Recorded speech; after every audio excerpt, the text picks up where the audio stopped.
Hello everyone, welcome to today's episode of Showcase on Dark Souls 3. We all knew this day was coming. When I plan to do a whole catalog, I plan to do everything. That includes weapons like this. Now, why would this weapon exist? To be honest, I'm not too sure. The broken straight sword had its purpose in the original Dark Souls, but that purpose is not applicable here. There's no ascending weapons anymore. The description of this weapon reads, a straight sword with a broken blade.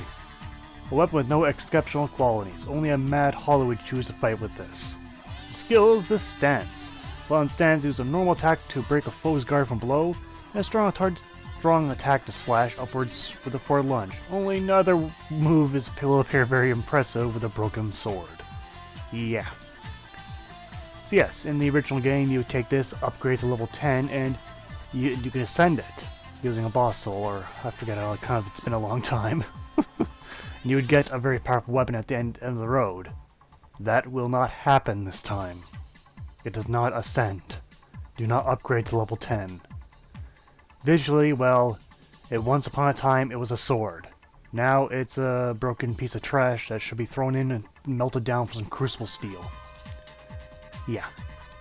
But is that gonna happen? No. Going on to the stats of the broken straight sword, and physically, are you really surprised this thing does crap damage? I'm at 70, you got 70 physical damage, and for the bonus you got 34, which is half. It's half the damage. It's still shit though. The trio bonus is 2 Ds. I'm surprised you even get Ds out of this, one for strength and one for dexterity. The tree requirement surprisingly has tree requirements, so you need 8 strength and 8 dexterity. Yeah. Now, going on to the bullshit area, you got the stance, which costs 17 FP and 20 FP for moves that aren't really gonna work. Either way, the weapon is 1.0. The durability of the weapon is only 30, so if you use it a little bit more, it'll become an entirely broken sword. Not a straight sword, it'll be a stub at that point. Truly a shit weapon, but we were expecting that. Should I really mention the animations of this weapon? Use the long sword animation set, but you have like no range. At all. Admit the power attack is unique, but it doesn't really achieve much. The twin attack is again mimicking the long sword, but minus the actual sword. And the two-handed power attack is also mimicking the attack sword set without the blade. The rolling attack, though, it acts like there's a blade on it, but there's not.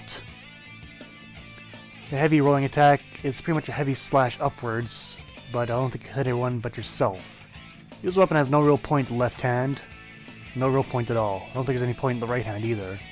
And we have the stance here. Again, not very menacing without a blade on it.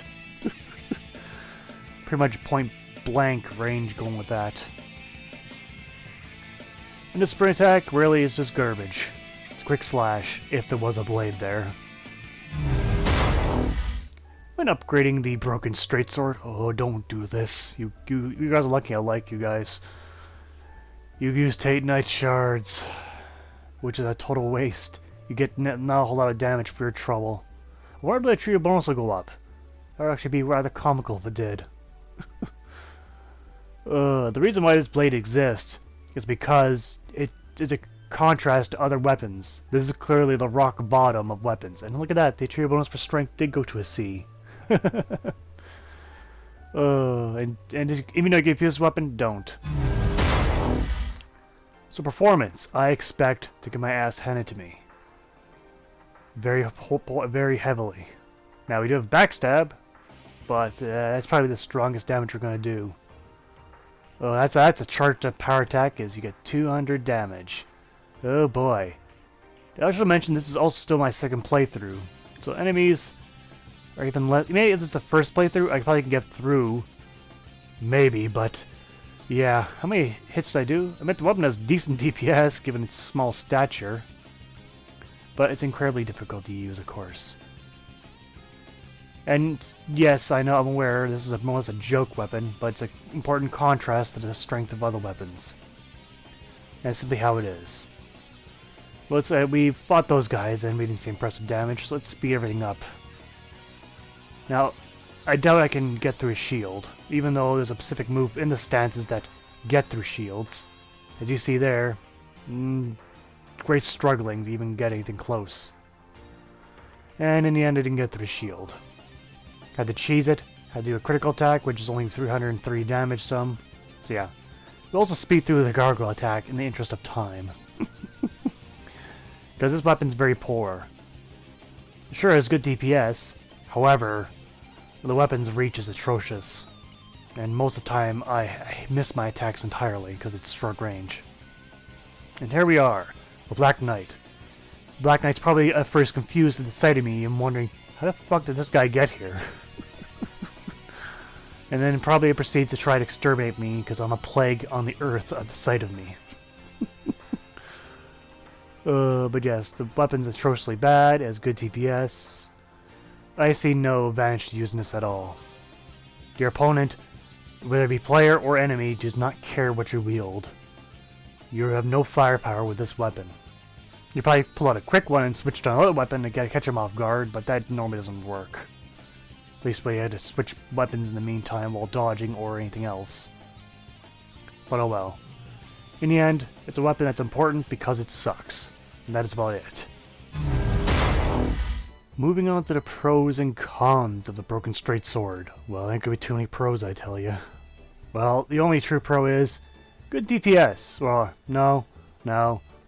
It has DPS. That's all word it.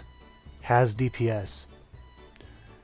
On the cons, let's just make it simple and roll it up as worthless. That's pretty much a good general way. It kind of embodies every negative thing about this weapon. Otherwise, it'd be a very long list of cons. We don't want to score though for the Broken Straight Sword. Damage gets a 3 out of 10. It was awful, but at the very minimalistic view, it was usable still. Reach, 2 out of 10. Slightly longer than your fist range, but not by much. Daggers get better range, I think. Animation I give a 2 out of 10. Why? Because it has all the animations of a long sword without being a long sword. That's what happens if you take the animations of something that it's not and make it do those animations. It doesn't work. Intentionally. Bonus, a 3 out of 10. The bonus was crap. It was better than some other weapons out there, but still crap. And miscellaneous, a 1 out of 10. The only importance of this weapon is a contrast to other weapons, and you know, it got the weakest item. So that way you know it's the rock bottom, you can't go much lower than this. Arguably, possibly your fists become stronger in this weapon, depending how you build yourself. But in total, the Broken Straight Sword gets 11 out of 50, which is the title of terrible. But it's there for a reason. So there you have it. Why did I do this video? Well, I do an entire catalog, and now you don't have to wonder about this weapon, if you did have any wonder about it at all. So yes, anyone who truly used this weapon must be hollow in the head, is what I have to say. But then again, maybe they're just trying to make the game more difficult for themselves. In that case, knock yourself out. It's an easy way to do that. But that's been Showcase for today. I'd like to thank you all for watching, and see you guys next time. Take care out there.